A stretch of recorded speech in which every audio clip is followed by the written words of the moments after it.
Welcome back, everybody, to Learningtodj.com. You are learning the art and skill of musical influence. Today, we are going to be taking a little bit of a weird detour slash fun little segment here. I thought I would do a little bit of introspection here on studying some of the masters of DJing and house music, and just kind of doing a bit of a reaction to some of their latest productions that have been coming out in the past couple of years.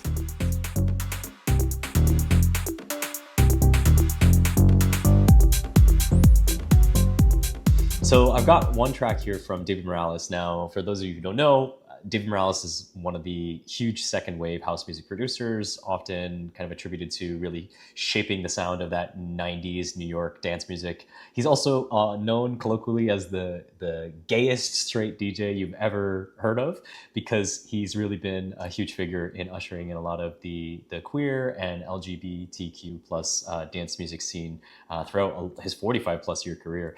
And one of the big things about David Morales that I absolutely love is he has just this such glittery, upbeat diva house kind of sound to all of his productions, and they're all so polished in terms of how they're produced that there's just something when you hear a David Morales track that is one, signature, and two, just kind of wants to get you moving on the floor. So I picked up one of these tracks here, released in 2020, so it's not the most recent, but it's definitely a huge track that I absolutely love. And I'm telling you, I'm not going. And this is the collaboration between David Morales and Elle. Now, history lesson here, I think if my facts are right, it seems, because I've noticed this has been one of the trends as of recently in a lot of releasing music, is doing kind of these like cover versions where you spin it off and reimagine it in a new way. And so I think this track that David and Elle produced here actually comes originally from Donna Giles, and I'm telling you, I'm not going, released in 1996. You can hear some of, for example, like the vocal here.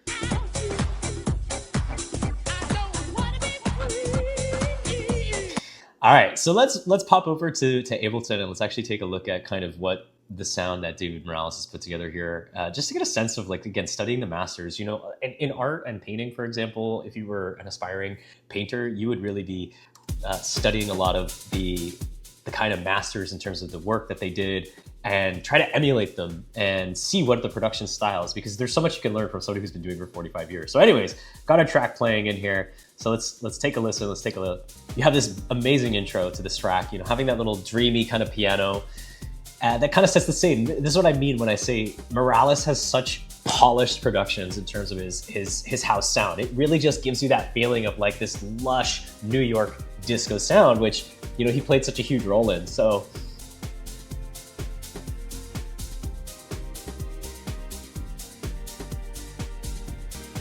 again, super classic housey piano. Like, you listen to a lot of newer productions in house today, and there's so many different styles and there's so many different ways people use synths and crazy stuff, but there's something so classic about a dancey piano. And here you can kind of hear some of that vocal, that cover done by Elle in this case.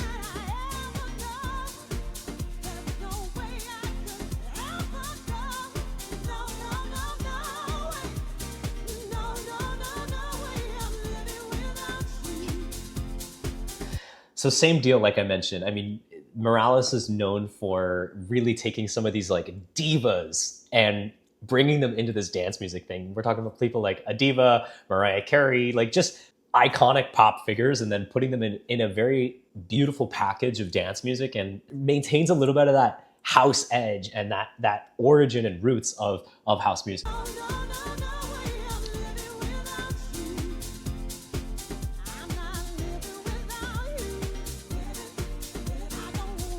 So even just listen to how those snares kind of create that rolling, and just like, I noticed in this track, it doesn't seem like he's using a lot of like open hi-hats. He's more of a shaker, which is really interesting how he's able to create this kind of groove. And you notice this in a lot of his productions.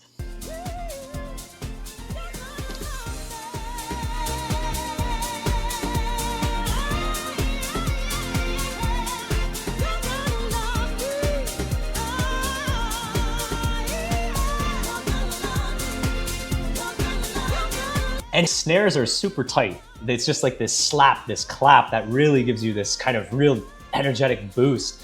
But what impresses me so much is the command over the orchestral instruments and strings, and adding in these amazingly euphoric pads to create this kind of expansive feeling of like this glamorous, more than over the top kind of disco luxe feeling.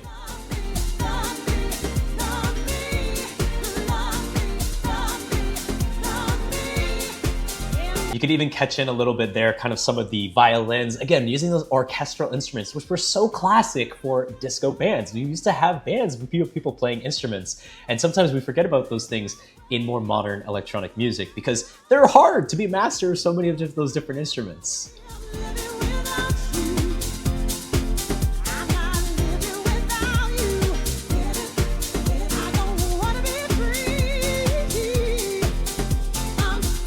It's the layers and the feeling that Morales is creating, especially with Elle's voice in being that prominent central female vocalist, bringing that diva, bringing that real diva out into this track.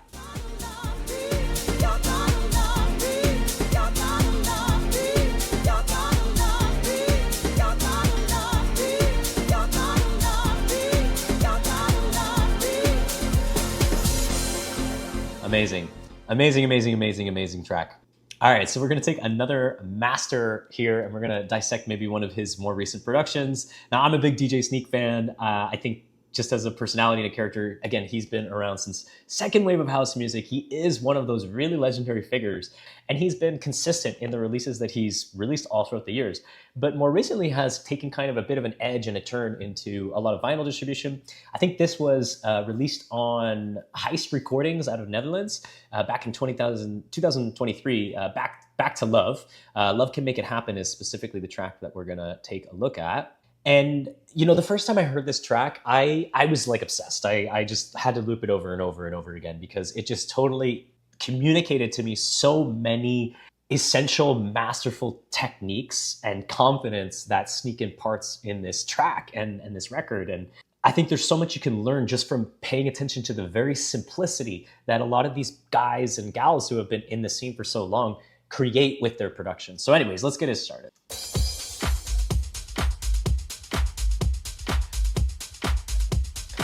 So at a high level, it's just a kick drum and then a rolling kind of bass, but then you get that super melancholy violin.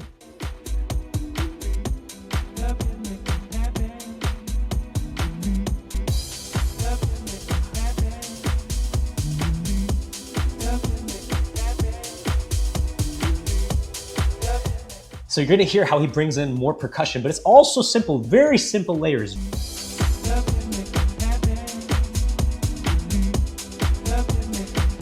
But the thing I love about this track is the snares. When the snares come in and the way that he's able to use the snares and the drums to create this boom feeling of the track. And Sneak's drums are always killer.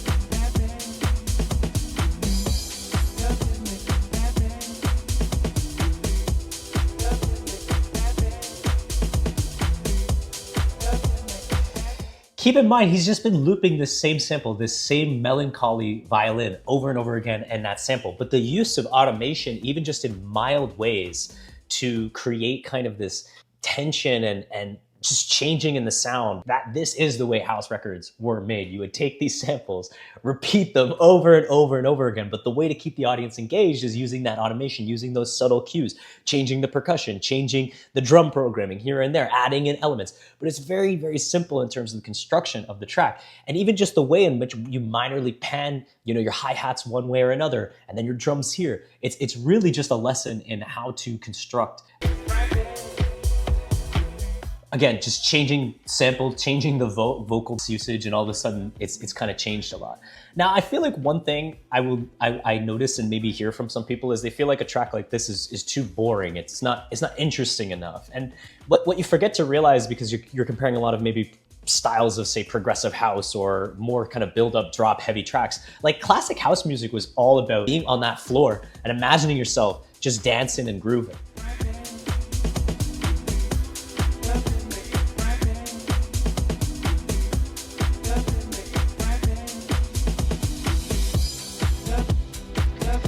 Very shallow breaks, very short. It's not about these big buildups and drops. It's a continuous pump. That is dance music.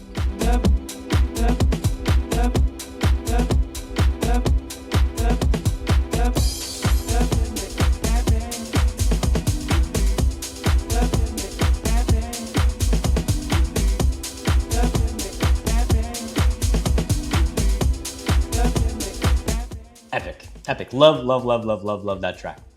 All right, so last but not least, I've got another legend here. We've got Kerri Chandler, and I've picked this track, which I kind of found recently. Let It, Give Me Back My Love, and it's from Kerri's Last and Found Volume 3.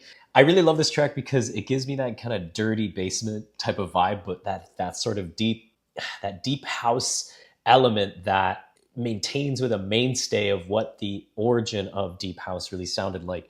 So we'll roll through it here. I don't have it on my computer, so we're gonna have to go with YouTube and see what that's like.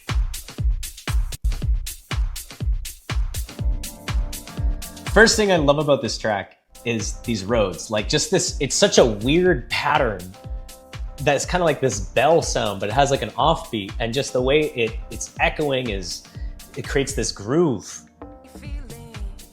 Obviously then we have this female vocal, which she has an excellent flow that is like impeccable in terms of being able to guide the mountains and valleys of this track.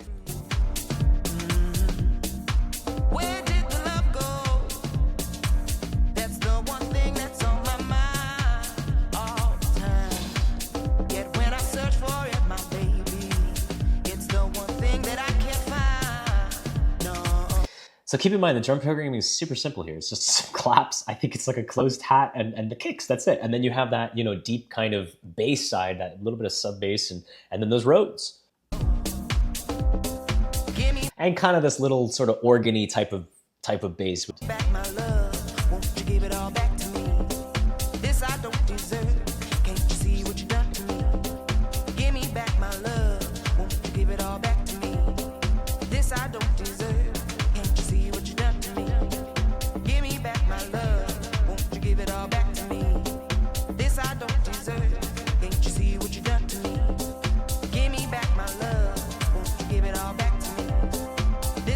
Notice just how simple it is. We have AbbieLee's vocals, which is really leading the track. It's telling a story, which is beautiful in that way, but the groove is not lost. The instrumentals are not too overpowering. It just kind of keeps you not in like a high, like say David Morales, or not in this like unrelenting groove like Sneak that just makes you want to jack, but just this kind of chill in the back,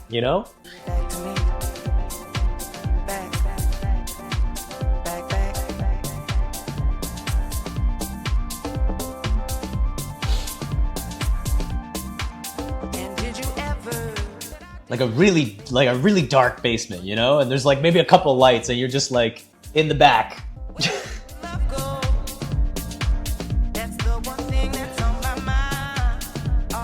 It's not one of those tracks that gives you euphoria. It's one that just makes you happy to just move at your own pace.